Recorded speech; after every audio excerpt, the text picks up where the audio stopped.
Hey, what's going on out there, YouTube fam? This is Sammy Leggett here representing Team JVS, here to give you guys another movie review. This is straight from TIFF 2022. I know I'm a late and a dollar short.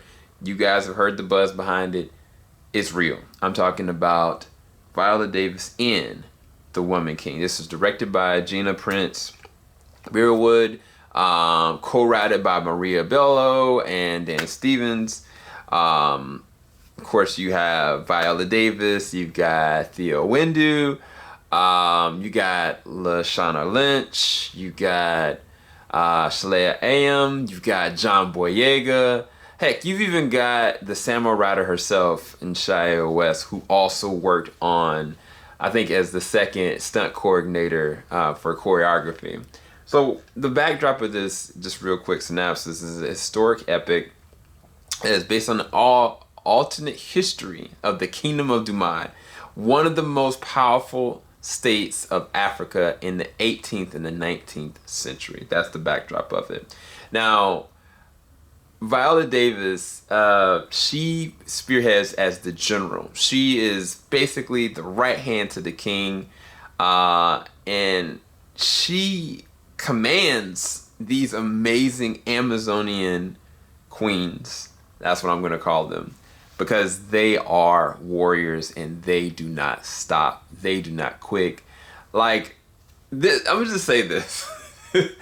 The amount of black excellence and the amount of, like, just amazing, epic moments in this are insane to me. So, as an action fan in general, like, I love, Spartacus, Blood and Sand. I love like what they did with even Troy, But the funny thing about this one, I mean, you can go to Dahomey and try to call them that, but that's not what this is. This is based on actual people. Whereas like they have to function and thrive as a unit, whereas they actually have a king. And so it kind of is the same, but it's really not. So don't look at this like a rehash of what you've seen from the Marvel movies. Like, this is very different. This is very systematic, because the way that things are going in the thread of this story arc is that even though they are a very fine-knit team, they're starting to diminish because the OD are uprising force to be reckoned with that are about to stomp the nation out, or at the worst, disassemble them from the inside out in different levels to that. And so Viola Davis' character is like telling Lashana Lynch, who's Iggy, that we need new, better warriors. Now, this is where Thuso goes in as Nawi. Nawi is this very rash and very rebellious young girl that doesn't want to opt to get married, and she's just a firecracker. But she's got a lot of heart, and she's also got a lot of drive, but she's very spoiled at the same exact time. So what do we see happen? Like, of course, we see from the ground up, she is unearthed and immersed into this amazing ranks. Now, the interesting thing about it is the way that people look at them. They don't look upon them at all. Like, it's as though, like, this is the high guard. Like, so I guess if you are an Attack on Titan fan, like, you got the main scouts. People kind of look on them admiration, but they kind of look away kind of thing. But this is even more so because they are the thing that is protecting everyone. What do I think about the movie, though? I think it's amazing. I think that the acting, very powerful from Viola Davis' standpoint. Like, it's interesting because she's such a strong character in this. Like, she's not just physically strong. Like, I mean, Viola Davis, I believe she's about 56 years old. Like, the amount of training she had to do from upper body strength and everything, like, she crushed this. And the funny thing is, like, I remember seeing her in Widows. I was like, man, she's really in shape. But in this, every single fight scene that she was in, I felt like it was legit her. I didn't think at any moment, like, oh, okay, she just letting a stunt double do this. Like, it seemed like she was fully committed to each one of them. And that goes for everybody across the board. And of course, Shia West, she's a beast as it is. She plays the role of Issy in this. But who was a standout from a physicality standpoint is Lashana Lynch. This is the crazy thing about her character.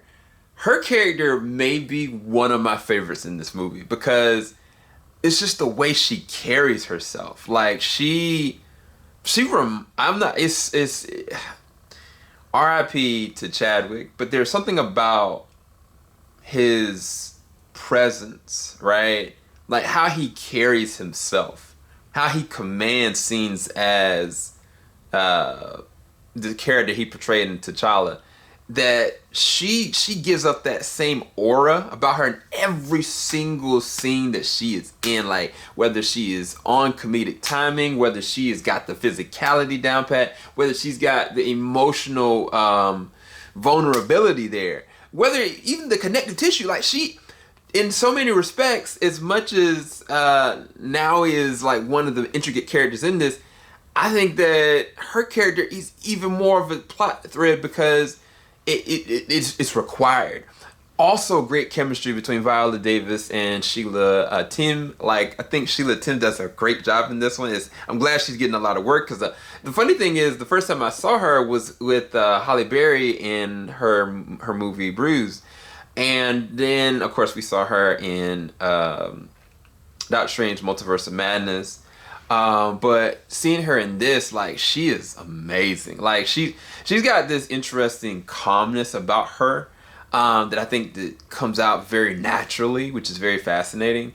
John Boyega as the king, there are moments that I was like, he is crushing this. Like there was a scene where he was like in front of all his wives, in front of everybody, and one of his wives was kind of saying something, and he was like, he just did this, and then he looked, and then he reacted, and then he kept the same motion. I was like, that's great, character-based acting. Sometimes it was hard for me to accept him being the full-fledged king, because he is so young, because he looks so young. But it was never a moment I felt like he was doing too much or overstepping. I think everybody was still functioning as they should. I think everybody was really pulling a lot from this. Now, the interesting thing is the story. The story of this, I don't know how accurate, because it says an alternative to actual events. It's very important that you pay attention to it, because certain things that are happening in terms of where things are in history, like it'll help you be able to react better to when things start get very malicious and very raw and very traumatizing at times. And there are some scenes, man, that are really rough to watch on emotional level. And then there's some scenes where I felt like they were kind of pulling back as well. Like, it was really interesting. I think they were trying to make sure they maintain a certain balance of not going too far. Because even down to, like, the fight sequences, as amazing as they are, there's not a lot of blood. Like, I mean, you see, certain times, like, decapitations, eye gouging, and stuff like that. But you don't see, like, a lot of just gushing blood everywhere. I think that they tried to keep it PG. So I don't know for sure if this is rated R, but I think they were able to keep the PG-13 rating. I think that's what they were kind of going for. But I think it would have been interesting for it to have been rated R and push the envelope, or maybe like a unrated version of this to see what it actually would look like. Nonetheless, it still doesn't diminish or change the aspect of the story, because the story at the end of the day is about this literal general and how she's commanding these amazing warrior women and protecting of this male king, and not just the male king, but also her sanity, her kingdom, where she comes from, who she is.